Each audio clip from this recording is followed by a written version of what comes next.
Halo Menti Teknik Kimia, selamat datang kembali di channel Mentor Teknik Kimia. Di video kali ini kita akan membahas sebuah topik yang sangat penting dalam proses desain dan evaluasi ekonomi pabrik kimia, yaitu penggunaan Aspen Process Economic Analyzer atau APEA. Jadi dia ini semacam software yang digunakan untuk mengevaluasi ekonomi dari desain proses yang telah kita lakukan. Perhitungan total annual cost, baik yang bersifat operating ataupun capital cost, kemudian mengestimasi dari profitabilitas seperti dari NPV-nya, IRR, kemudian payback period-nya. Jadi IPEA ini membantu kita melakukan evaluasi ekonomi di proses yang telah kita rancang. Jadi dia bisa menghitung harga bahan baku, harga utilitas, konstruksi, manajemen proyek, dan lain-lain. Nah, yang pertama itu kita bisa membuka simulasi yang telah kita lakukan. Contohnya ini. Nah, di sini saya sudah memasukkan simulasi yang saya lakukan. Nah, untuk kita melakukan evaluasi ekonomi, kita harus pastikan dulu bahwa simulasi yang kita lakukan sudah berhasil kita run. Kemudian, hal pertama yang kita lakukan adalah untuk di Aspen Plus, buka tab Economic, kemudian kita masuk ke Stream Price.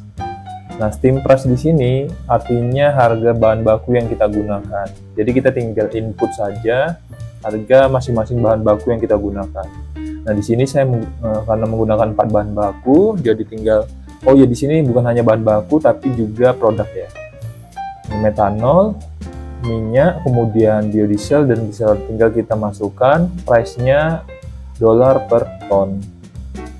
Nah, setelah kita memasukkan stream price, selanjutnya kita memasukkan utilities price.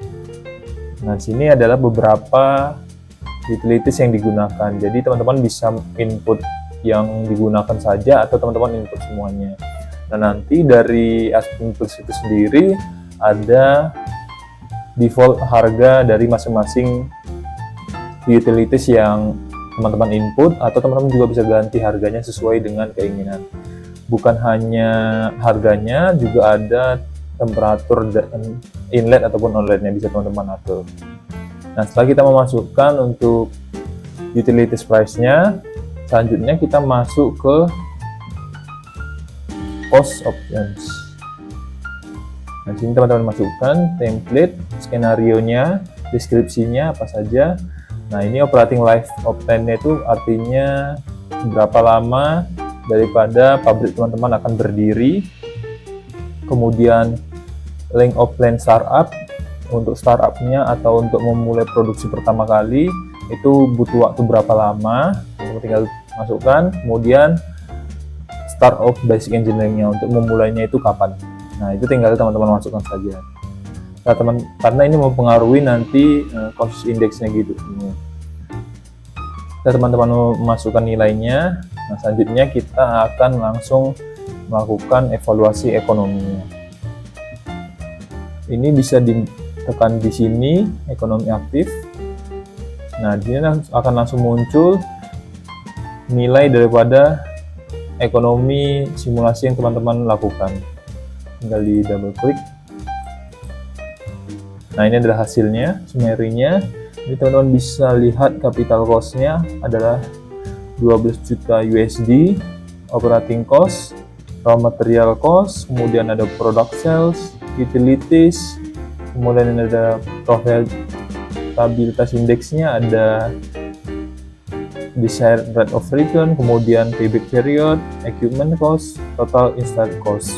Nah, ini untuk detail-detailnya teman-teman bisa lihat di tab-tab selanjutnya, ada utilities, unit operation, equipment. Nah, ini teman-teman bisa lihat di sini. Ini adalah hasilnya untuk kita melakukan economic analyzer. Ini adalah langkah pertama. Cuman langkah pertama ini kurang fleksibel, tapi dia lebih cepat. Tapi dia kurang fleksibel karena teman-teman juga tidak detail memasukkan seperti ukuran daripada equipment yang digunakan atau bahan dari equipment yang digunakan, sehingga hasilnya kurang sesuai dengan ke lapangan. Nah, jadi coba kita pakai cara yang kedua, yaitu menggunakan Aspen Process Economic Analyzer. Ini teman-teman bisa off dulu dari sini atau dari sini. Oke, sementara kita off dulu. Nah, kemudian kita buka APA. Nah, ini tinggal teman-teman isi saja. Untuk project name, skenario name-nya. Oke. Nah, ini jangan lupa kita load simulator data.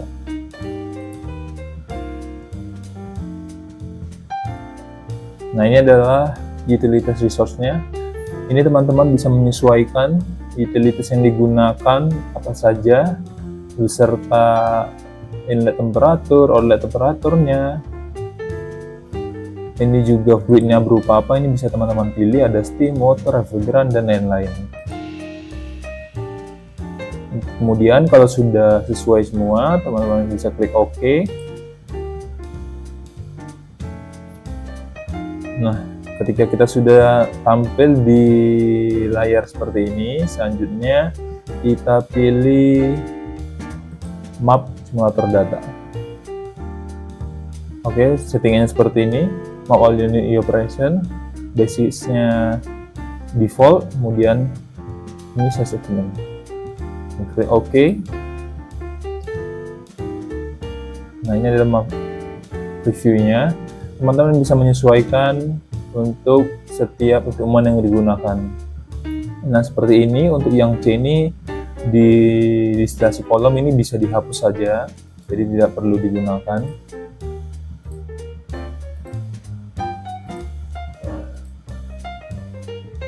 Nah, untuk seperti ini reboiler ini bukan hanya ini saja, teman-teman bisa ganti ya, sesuai misalnya reboilernya mau pakai yang jenis apa saja, misalnya bare pipe, immersion coil, heating oil cooling. Nah, ini teman-teman bisa edit semuanya, menyesuaikan saja.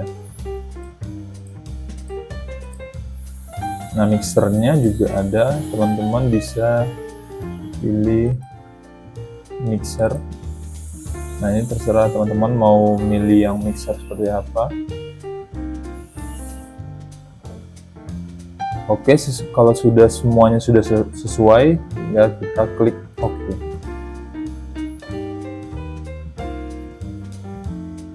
Nah, selanjutnya di sini kita akan disuruh untuk menentukan ukuran atau input-input yang belum kita masukkan, kita butuhkan. Teman-teman bisa cek di sini. Nah, untuk yang tanda tanya atau merah ini adalah data yang perlu kita masukkan.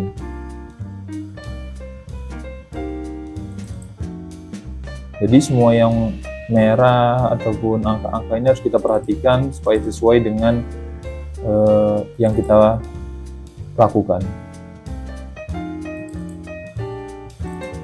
Nah, jika semuanya sudah sesuai, selanjutnya kita tinggal evaluate project.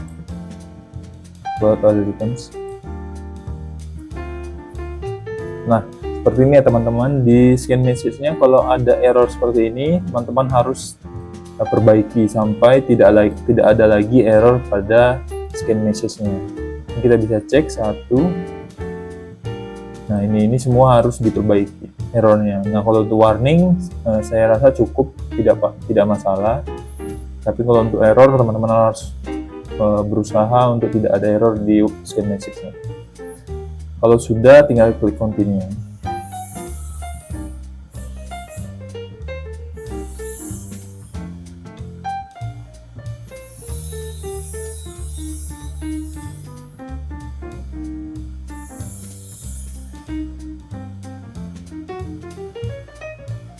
Nah, hasilnya akan seperti ini. Kemudian teman-teman bisa full import atau ya kalau saya sih biasanya di close saja. Kemudian kita close. Nah, ini adalah hasil daripada simulasi economic analyzer yang kita lakukan. Ini adalah executive summary-nya. Bisa kita lihat. Ini tadi karena saya tidak input start date of engineering-nya, dia langsung 16 Juli 2025. Untuk startup-nya itu sekitar 20 weeks. Nah, ini untuk conversion rate-nya di sini 1. Nah, project capital cost-nya 12 juta sekian USD, kemudian operating cost-nya 8,862519 USD untuk raw material cost, utilities cost, kemudian product sales-nya. Ini untuk eksekutif summary-nya. Untuk cash flow-nya, teman-teman bisa lihat di sini. Nah, ini cash flow-nya.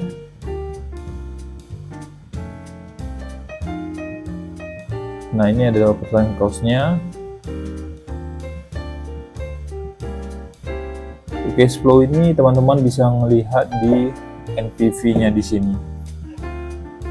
Nah, ini karena dia melakukan simulasi 10 tahun, lifetime-nya dapat dilihat bahwa nilai NPV-nya masih sampai di tahun ke-10 masih negatif, sehingga nantinya profitability index-nya akan minus.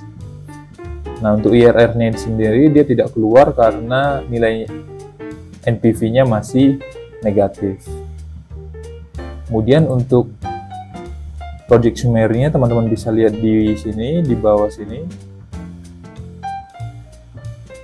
Nah, ini adalah project capital summary-nya. Bisa teman-teman lihat mulai dari proses equipment setting, sampai special charge-nya. Ini detail untuk project summary-nya. Nah, untuk equipment-nya bisa dilihat di sini untuk harga-harga masing-masing equipment. Nah, kalau teman-teman masih ingin mengubah harga stream atau lainnya, bisa pindah ke project basis view di sini. Nah, untuk stream bisa dilihat di sini, baik itu raw material. Nah, ini bisa teman-teman ubah untuk harganya ataupun flow-nya. Misalnya mau ditarik. Nah, ini untuk flow dan juga harganya bisa diubah. Ini untuk produknya. Kita juga bisa menambahkan produk baru. Kemudian teman-teman juga bisa mengubah investment parameternya. Di sini bisa dilihat teman-teman, untuk seperti tax rate-nya, interest rate-nya itu bisa diubah di tab ini. Nah, ketika kita sudah mengubah setiap perubahan yang kita lakukan, misalnya tax rate-nya kita ubah menjadi 30, jangan lupa kita klik apply. Setelah apply baru kita klik OK. Nah, jadi di APA ini analisa ekonominya itu lebih detail dan memberikan akses penuh kita ke parameter desain geometrisnya seperti ukuran peralatan dan pengaturan tambahan lainnya. Nah, jadi di APA ini kita bisa menghitung apakah proyek tersebut layak kita lakukan atau kita implementasikan atau tidak. Nah, salah satu parameternya itu adalah NPV-nya. Karena di sini NPV-nya masih minus, simulasi ini kurang layak untuk kita implementasikan karena dia tidak menguntungkan. Dan proses economic analyzer ini adalah alat yang sangat powerful yang wajib kita kuasai sebagai mahasiswa teknik kimia, terutama yang sedang menempuh tugas akhir atau merancang pabrik. Dengan APA ini kita bisa memvalidasi simulasi kita dari sisi ekonomi, bukan hanya sisi teknis. Hal ini akan menjadikan kita bukan hanya sebagai proses designer, tapi juga decision maker dalam proyek industri kimia. Nah, kalau kamu merasa video ini bermanfaat, jangan lupa like video ini. Dan jika kamu butuh bantuan, bimbingan simulasi, skripsi, atau desain pabrik, kamu bisa hubungi saya di Instagram atau email di deskripsi. Sampai jumpa di video berikutnya. Bye-bye.